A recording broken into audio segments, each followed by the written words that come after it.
Madam Chair, we did not have inflated expectations regarding today's statement by the acting chairperson in office of the OSCE, Minister for Foreign Affairs of Finland, Elina Valtonen.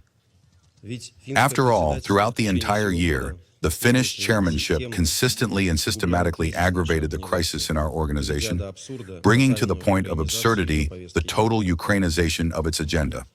As a result, today the OSCE plays no significant role even in those areas where it has a mandate and potential, and the spheres of real cooperation have shrunk to extremely narrow secondary issues.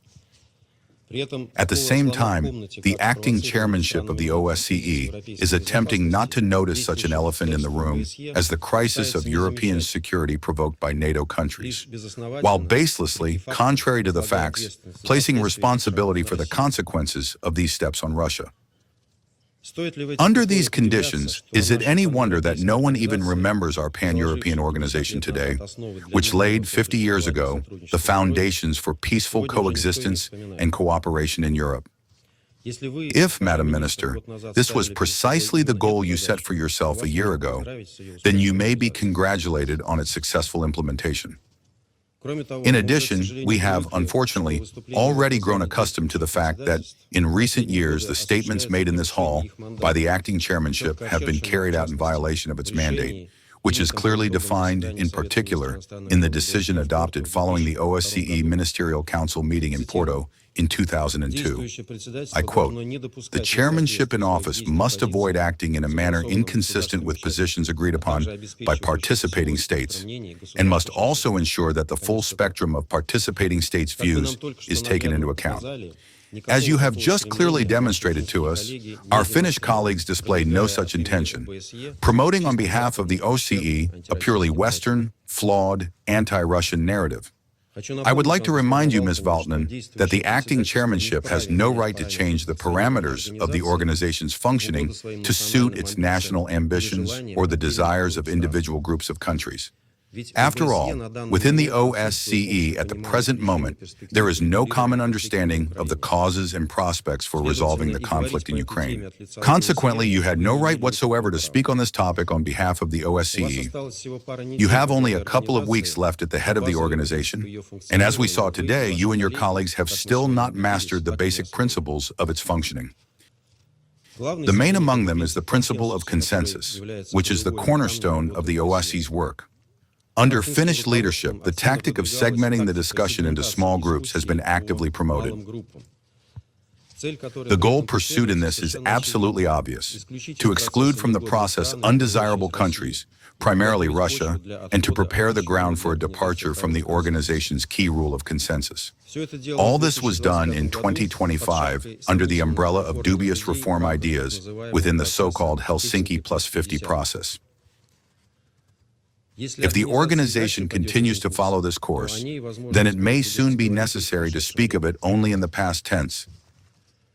Madam Chair, I will not waste time refuting the anti-Russian insinuations voiced today in the context of Ukraine.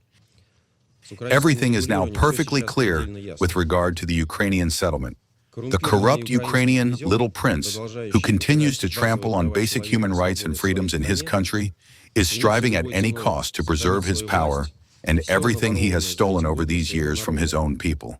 Even if, for this, the entire population must be turned into cannon fodder and disposed of on the front line. And his European accomplices, who are trying by all possible means to prevent the inglorious collapse of their anti-Russia project, are busy torpedoing the peaceful efforts of the American and Russian leadership and undermining the notorious spirit of Anchorage.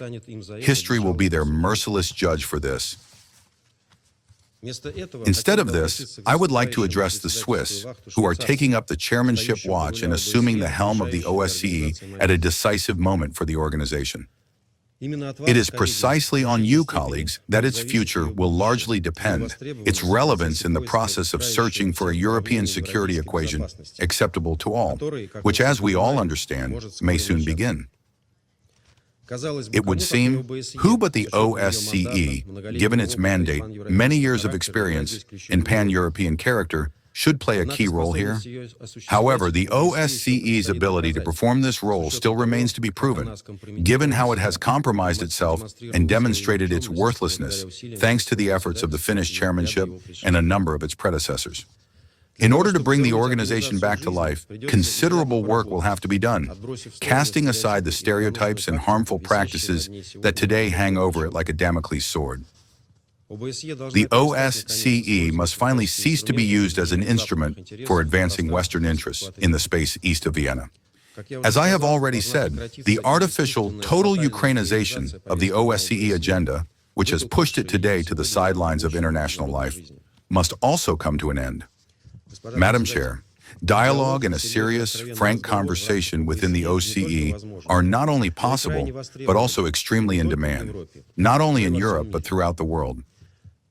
Only absolutely irresponsible politicians can be uninterested in lowering the level of military political confrontation and overcoming Europe's division.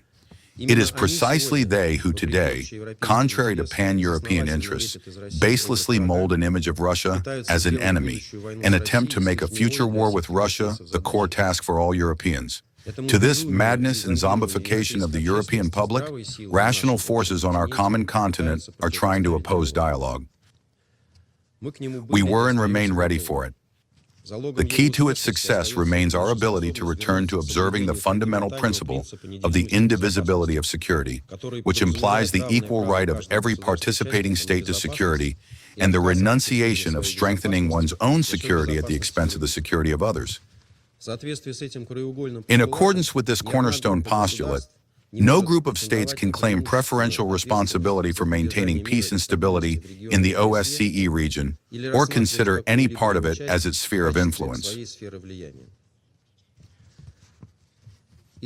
Because Western states neglected this principle, such critically important documents agreed upon at the highest level, such as the 1999 Charter for European Security and the 2010 Astana Declaration, in which it was enshrined, have in fact sunk into oblivion.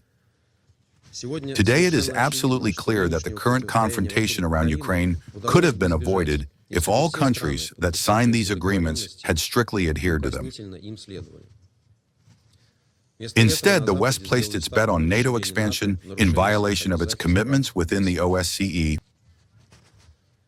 Madam Chair, the OSCE, without exaggeration, stands on the edge of an abyss.